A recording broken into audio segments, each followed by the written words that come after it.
Når vi tænker tilbage på 2015, er der nogle specifikke højdepunkter, vi bliver nødt til at se tilbage på.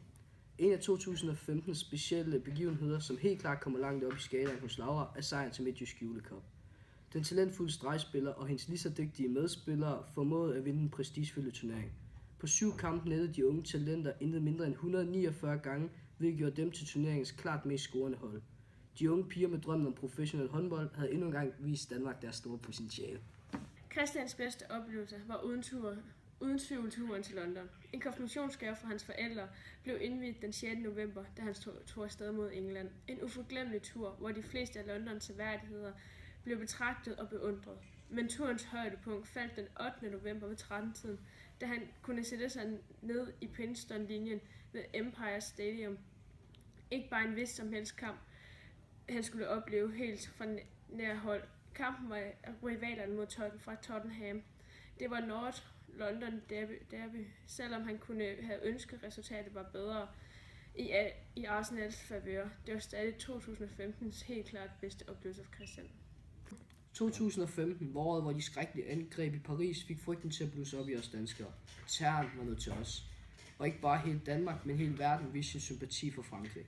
De forfærdelige angreb var uundgåelige at lægge mærke til. Overalt hvor vi gik dagene efter det andet angreb i Paris, var angsten tydeligere spore hos danskerne. Vi hørte ordene, vi må ikke lade det gå os på, blive sagt utallige gange. Men hvordan kunne vi undgå at have frygten siddende i baghovedet? På Facebook havde samtlige lige pludselig ændret deres profilbillede for at støtte Frankrig. Jeg sad tilbage med den tanke, at det selvfølgelig var forfærdeligt, det var sket i Frankrig, men fordi de døde til at komme tilbage, ved man ændre sit profilbillede. Og hvorfor kan man ikke ændre profilbilledet til alle de andre lande, der lider under terroren?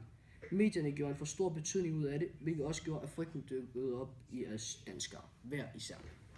Vi skal se bort fra de forfærdelige terror, der ramte Krudttønden i København, og finde de mere positive ting, der gik i året, kunne vi ikke komme uden om den ene ting.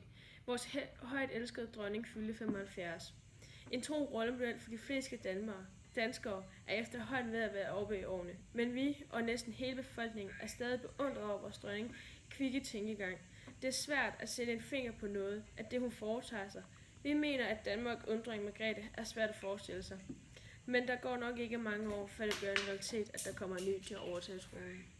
Hvis vi skal sætte tankerne hen imod, hvad det kommende år har at bringe på, er vi begge lidt tvivlende over for, hvad vi tør håbe på. Lauras største ønske for 2016 er flere af disse succesoplevelser med hendes håndboldhold og et personligt godt år med masser af fremskridt. Christians personlige håb for 2016 er en masse uforglemmelige oplevelser, og hvis bare det andet bliver halvt så godt som i år, så bliver det endnu et kanon godt år. Det år, vi går i møde nu, håber vi på, at Danmark bliver mere åben over for uvedkommende mennesker i nød. Vi lever i et fantastisk land, og selvfølgelig skal vi ikke gøre sådan, at vand løber over. Men vi bliver nødt til at være mere åben. Ikke fordi alle sådan lever et fantastisk liv som os. Generelt i hele verden håber vi på, at vi lige så stille kan begynde at slutte fred. Leve med hinanden over hele verden, så terror ikke bliver en aktuel igen. Med dette sagt vil vi ønske alle et rigtig godt nytår og et dejligt 2016.